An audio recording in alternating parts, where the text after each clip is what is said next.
Broadcasting from our subterranean studios in beautiful Paradise Valley, Pennsylvania, it's Business and Brain Tumor Talk, a unique show with topics to educate, inspire, and implement. Without further ado, here's your host, Rick Franzo. Yes, exactly. Broadcasting again from our subterranean studios right here in beautiful Paradise Valley, Pennsylvania. This is Business and Brain Tumor Talk. Thank you for that, Amanda. I'm your host, Rick Franzo. Today we have the business portion of our show, and we're privileged to have HomePlus Capital with us today. Good morning, everybody. Good morning, Rick. Morning, Rick. Nice to be here. Morning, nice to have you here. Good morning. So everybody want to introduce themselves. I'm going to start with you, Stephanie. Just your name and where you're located. Yep. So my name is Stephanie, and I'm currently in Carlisle, Pennsylvania. Which is near what? It's near Harrisburg. It's about 30 minutes west of Harrisburg. Almost exactly between Philly and Pittsburgh. Okay. All right. So, yeah, that's a good narrowing down. Gio, you're going to have to be specific just like Stephanie was. You're up. I am Giovanni Acosta. I'm in Coral Gables, Florida. We are a small suburb outside of Miami. Downtown Miami. So we're in Miami-Dade County, but we're outside of the city limits. Excellent. Thanks. Louis.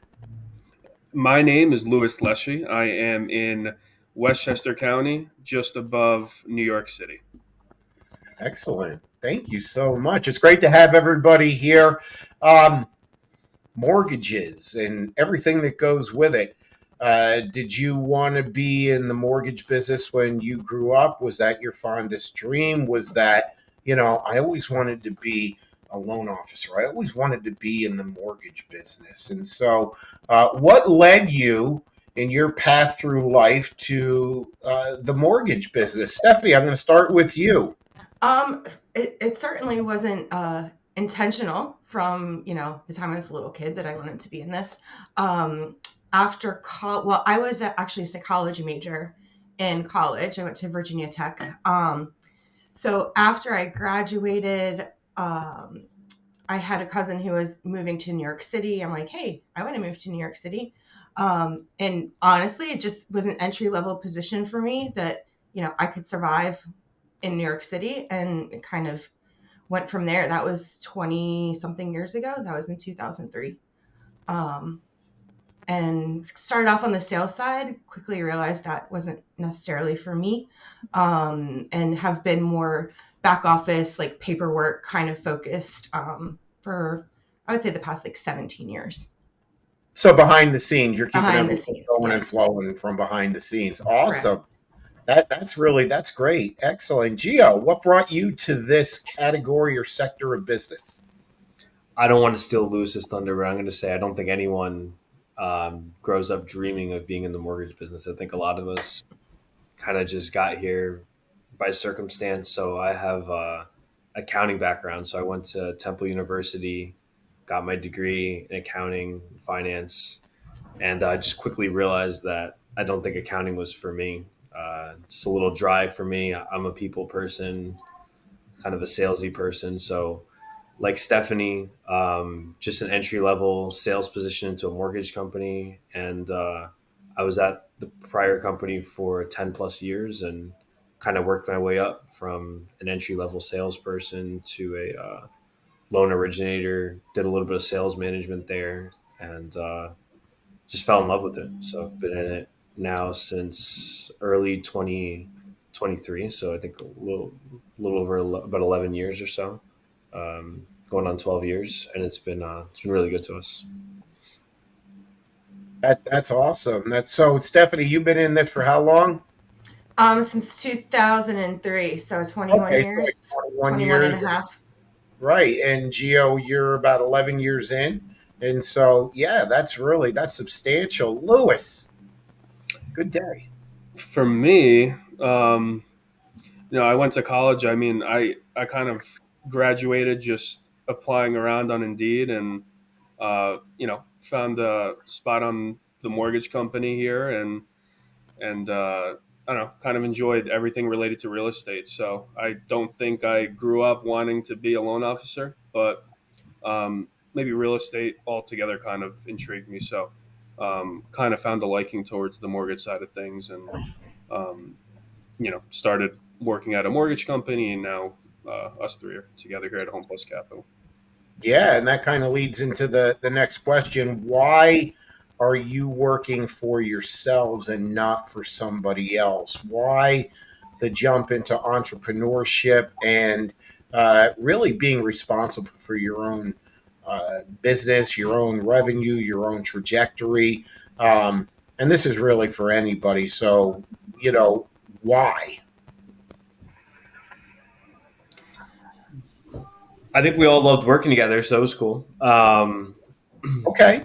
Stephanie was there first, so I got the pleasure to work with Stephanie. I mean, it's nice to work places with people that you like working with and people that you work well with. So I give credit to Stephanie that being there first, and her and I work together pretty closely, hand in hand, on a lot of the customers, the clients that I was working with. I know Lewis came a little after me and was on a team, and I think we had an incredible run for those years together.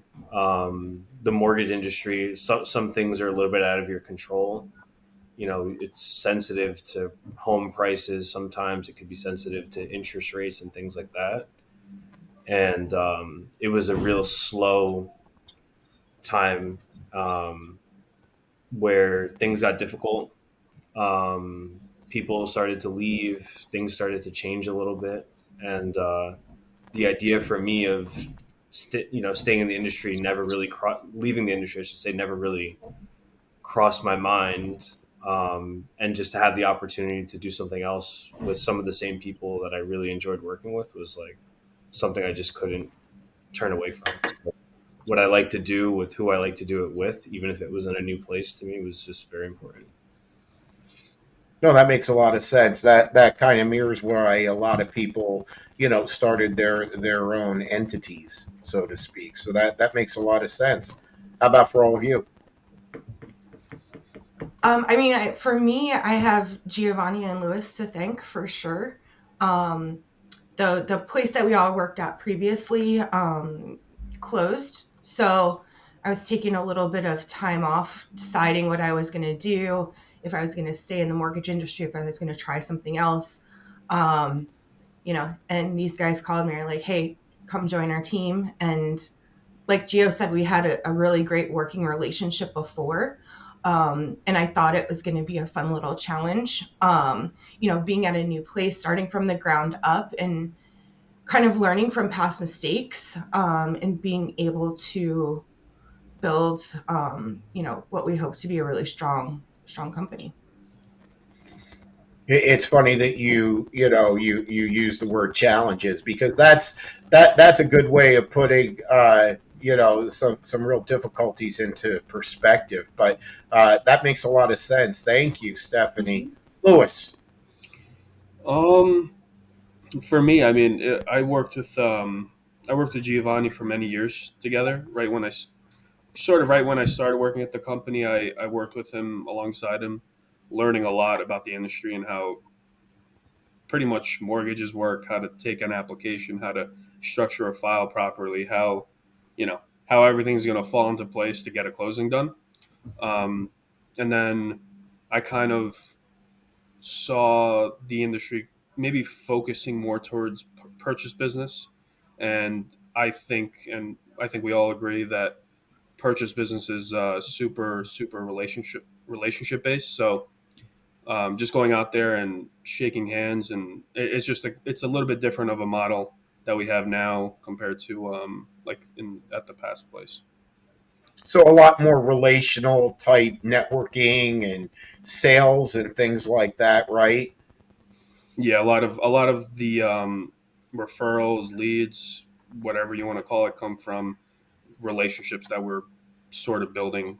Like it's kind of like building a foundation, um, and that's kind of where the new model is compared to in the past. No, Yeah, that does sound realistic for sure. Go ahead, Gio.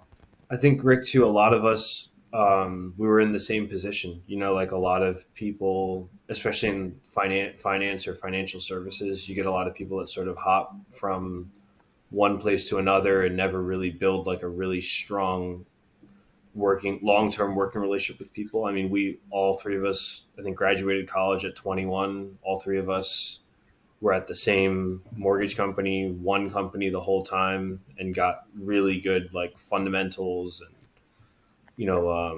really deep relationship with each other. So, like Stephanie said, I mean, we're going through like challenges that anyone would have when they start a new business. I think part of that was sort of exciting in a way for a lot of us because we were doing the same thing day after day after day. And the mortgage industry always presents some challenge. There's always different scenarios or whatever, but this is like a completely new thing for us, and it's just exciting, at least for me. Like wake up every morning and it's like, what are we going to do today?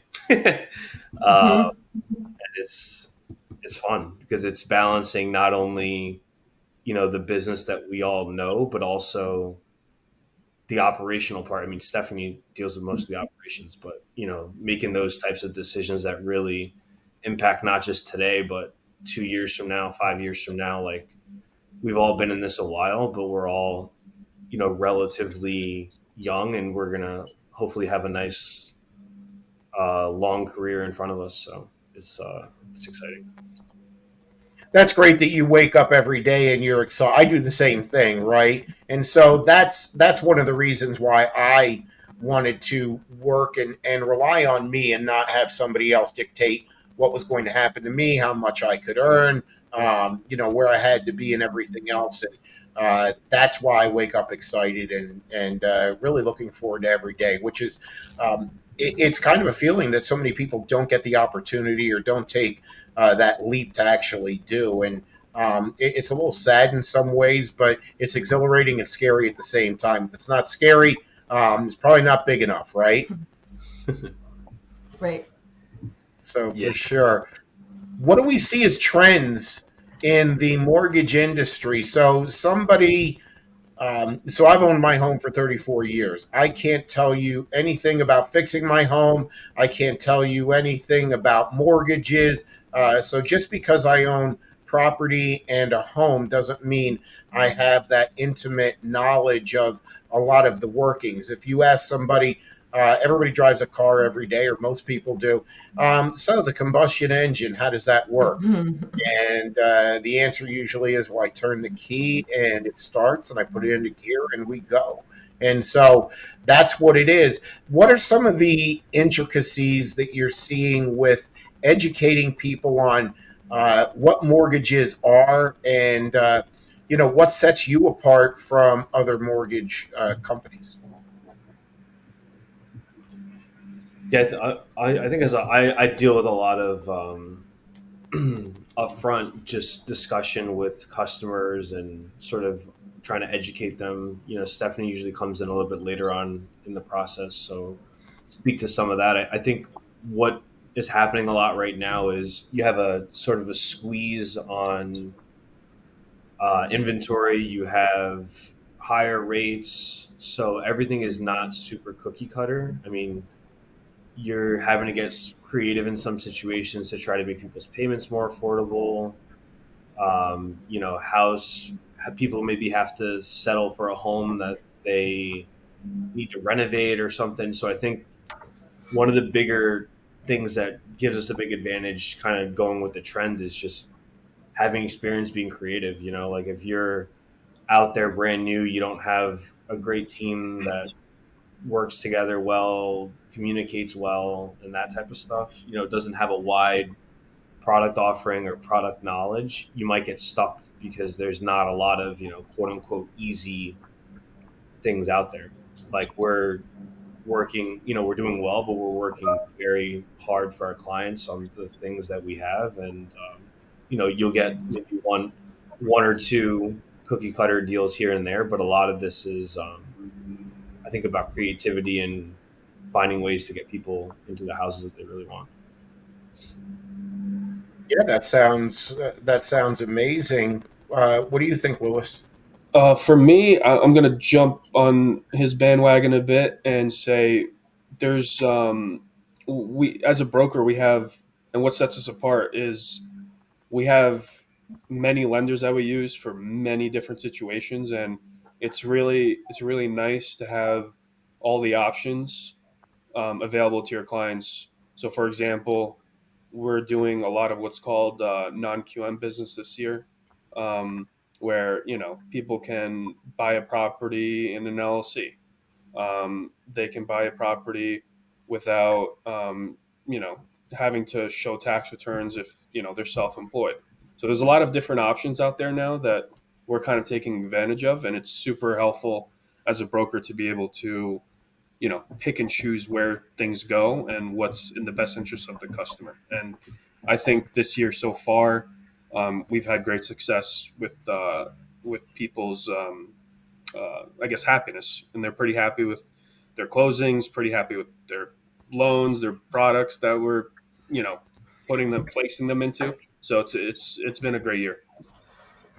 That was so great that you said the happiness, because again, people are going to buy with emotion. So maybe they're seeing a house that they really love, but they don't know if they can really afford it and everything else. So you're that step to see, if they have to start, like Gio said, maybe with a starter home that, a fixer upper or something like that, and take those steps to get to where it is they want to go, or you find them options so that they can afford the house that they really love. And people, again, because of emotion, they're getting a house for different reasons: safety, security, good school district for their kids, owning something instead of renting something.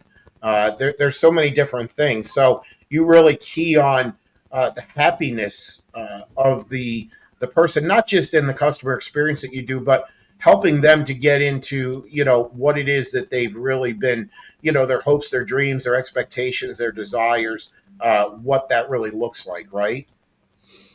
Yeah, and a lot of them have their goals, right? They'll say, "Oh, I don't want a payment higher than this," and then we can just work backwards and say this is what the loan amount has to be. And now we're have products where we're doing like renovation loans, right? So I think we have one in process now that we're working on. That it's nice that we're able to do a renovation loan on someone's new purchase. So it's just like I said, just nice to have these options available to borrowers that maybe they wouldn't have like at a conventional like lender or bank or whatever. So what you're saying then is that HomePlus Capital goes and really takes that extra steps so that they peel back those layers, and you find out really what's important and how it impacts your clients, and you guys take it from there. So it's that personal, custom touch that you give in the customer client experience. Does that make sense? That's spot on. Spot on. I should write promos for you guys. So what do we see? What do we see as trends that people should probably know going into 2025, for what to look for, and maybe some questions to ask, and how we can educate everybody a little bit better. You're right. The inventory is a little bit lower. That's one of those things we can't control. What we can control are some of the things that we can inform people so that they can make decisions that are right for them. So what are some things, some trends, or some information that each of you feel that would be very important for the prospective home buyer to really know and realize? I think one, it's never too early to reach out to whoever you trust that's your mortgage professional. I think a lot of times we see where people are struggling, they're out there looking, they think they need to find the ideal house first, or they think they know maybe their situation, whether it's, hey, I have a good credit score, I have great income, and it's the mortgage is going to be no problem, and they're actually maybe a problem, or they shortchange themselves and they think, oh, I don't have enough money to buy a house, I need to be looking at this, or you should be looking at that, and they just don't know the whole array. Inventory I think is increasing a little bit, so we're still pretty low. We're better than we were doing, last year. But I don't know how much more affordable houses are really getting. Um, Prices have definitely slowed down. You're not getting like 10%, 15% year over year increases, but things aren't really softening to the point where prices are coming down significantly. So just having I think early is best. Um, Knowing your options, I think as inventory expands, there might be some more negotiating ability for turn times and how quickly you might have to move on something, or maybe getting a little bit of assistance with covering some closing costs or something like that. But the general trend is I think the housing market is pretty strong. Interest rates may or may not come down. I think people have been saying for 2 years that they're going to be, everyone's throwing up a prayer that it's going to be tomorrow that rates drop out. Right. But at least in my opinion, if that happens and rates go to, let's say rates now are in the sixes, roughly high sixes. If that drops down to 4%, there's going to be a massive influx of people trying to buy houses, and then, you know, good luck at that point making offers on houses. Then you're back in line. So biggest just tip or education. I mean, it's hard to really throw everything out there, but whoever it is that you trust, just reach out. It's never too early. We have people that call that say, "Hey, I want to buy a house in a year from now," and we're preparing them a year out. So it doesn't have to be a month before you want to buy a house, I would say. Got it. And it's a lot of supply and demand, but your message is it's never too early to start that process.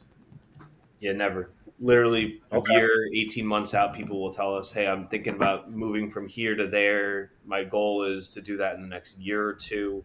Even if it's just giving them advice. I mean, we're, like Lewis said, this is a business built on strong relationships. If somebody wants to reach out to us and talk about, "Hey, I have a goal for 2 or 3 years from now," God willing, we'll all be here, and we're happy to give advice and put someone in the right position, for the future. No, that's great. Excellent. Thank you for that. Stephanie, what Yeah, I what mean, what is something we should look at? I agree with Giovanni. I think something that I've seen just amongst people that I know is there was a time not too long ago where rates were 2-3%. Um, and people then are saying, well, I'm going to wait until rates come down before I buy a house. Well, at this point, I think, that's not happening anytime soon. So don't wait for rates to go down before you look and, see what your options are. Like Giovanni said, it's kind of like the same thing. Like, oh, when is it the right time to have a baby? Right? It's never a right time. So, see what your options are. At least have an idea of what kind of purchase price you can qualify for. There's down payment assistance programs, there's the renovation loans. If you're looking to be a property investor, we have a bunch of investment property products as well. So yeah, just see what your options are. It's always good to have a conversation with somebody who knows what they're doing. And I think, Giovanni and Lewis qualify for that.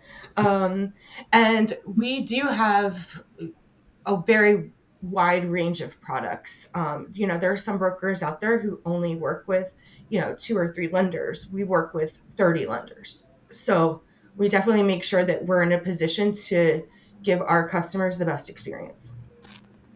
Perfect. I like that. Thank you so much. Lewis, what should people know? I think that maybe discussing the low rates that everyone has.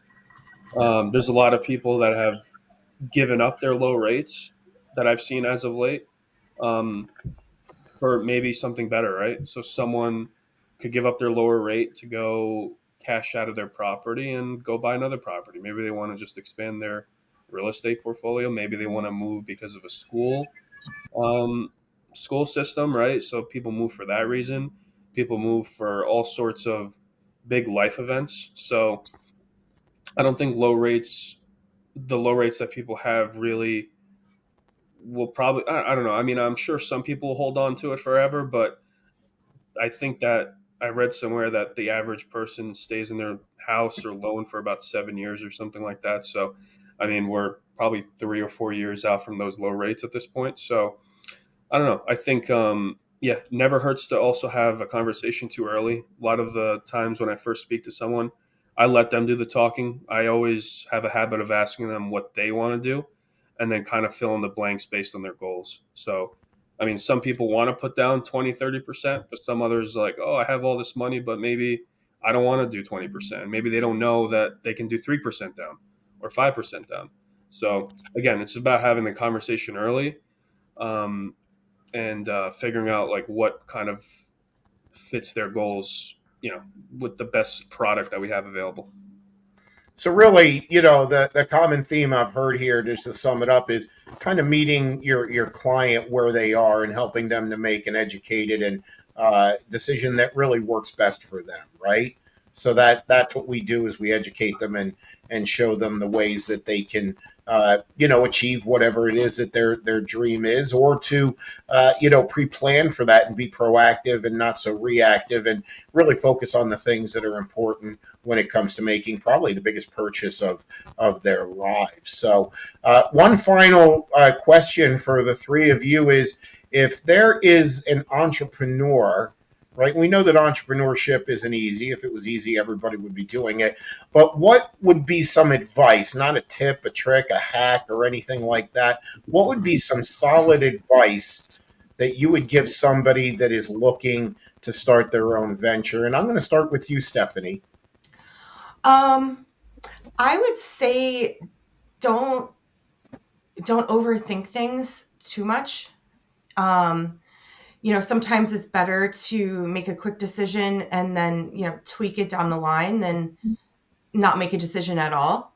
I personally, that's something that I've struggled with in the past. Like, hey, we need to plan out all scenarios that could happen in this situation, but then we never get anywhere because you never actually make a decision. So Sure. That's what I would say. Just, hit the ground running, and, Rick is a great coach. Have somebody who understands business, who knows how to ask you the right questions for you to make decisions, and make those decisions and just keep going. Solid advice. That's great. And thank you for the shout out. I You're appreciate welcome. it. Louis, what do you think is some good advice for somebody that is looking to make that transition? Yeah, I mean, good question. I think for anyone looking to make the transition, I'd say kind of having a good temperament is probably big. I would say, like, could get frustrating at times. I guess being a business owner and having to wear many different hats, whereas maybe as an employee, wherever you are an employee, you probably have like a single faceted role, right? You're only doing a couple different things, whereas as a business owner, you're gonna probably get pulled into many different directions. So I would say temperament's probably good. Just keeping a level head throughout the day and throughout the year, throughout everything. But don't overthink, and a good temperament.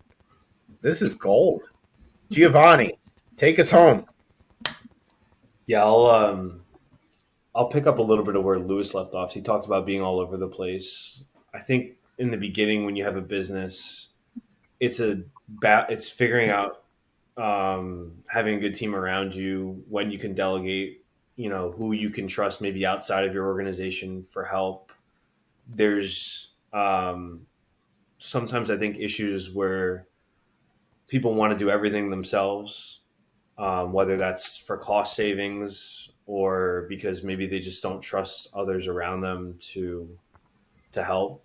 So leveraging, people within your organization, leveraging relationships outside, and then, do you have people at the other end of the extreme where they think that they can do, they can have this person do this and this person do that, and ultimately it's their business and they need to take control of their business. So I think knowing when to delegate, when not to delegate, and that that just can help you grow exponentially. I mean, when we had Stephanie coming in here, I think it was April, she had Mm-hmm.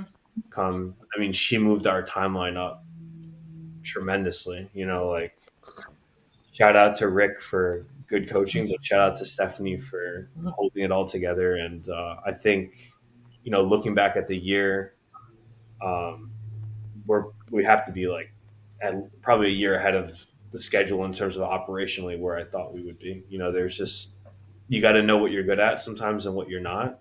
And it was like filling a huge void in what we didn't have.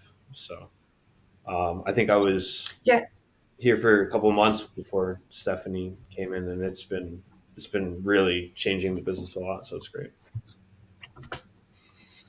I think it's important to, there's three of us. We have a few other loan officers who work with us as well. And I think it's important that you have a plan on how you can scale quickly if you need to. Whether that's, for us, we're working with a third party processing company just to make sure that we have loans moving as they come through. So I think a good plan of attack, like, hey, if we're doing amazing, how are we going to keep up with this, right? And that's kind of where we are now, thankfully. We have a lot of great realtor relationships going, and things are really starting to move along for us, which is awesome. But at first we're kind of like, oh my gosh, how are we going to handle all this? And it's, talking to other people in whatever industry you're in. Giovanni's great with that. And seeing what other people are doing, getting advice, just put yourself out there. Put yourself out there. That's a good strategy right there. Put yourself out there, right? If we're too passive or we're doing everything ourselves, there's so many ways that we think that we're doing good for ourselves and our business, and it just really leads on that path to failure. I mean, the road to hell is paved with good intentions, and so I encourage this was great strategy and great advice, and talk to other business owners and see what they're doing, and it's probably going to be very similar to what your path looks like. So that's great. If people want to get in touch with you, how do they do that? There's a bunch of ways, but I will say phone is phone, email. They can visit our website. So the website is www.homepluscapital.com. They can reach out to me on my cell phone number. So that's 212-970-5879. They can email me too at Giovanni@homepluscapital.com. Giovanni's Excellent. definitely the best first step. He's really good about educating and helping people structure something that works for them. So Excellent. That's great advice. And we will have, as part of this, everybody's information and how to best get in touch with HomePlus Capital. This was really great. I appreciate you spending time with all of us today and, letting us know more about what it is that you do, how you do it, and why you do it. HomePlus Capital, if you need any mortgages or just have questions or you want to plan for you and your family's future, give them a call. This has been Business and Brain Tumor Talk. I've been your host, Rick Franzo. This was fantastic. Look for us again in the future and have a great day and stay gold.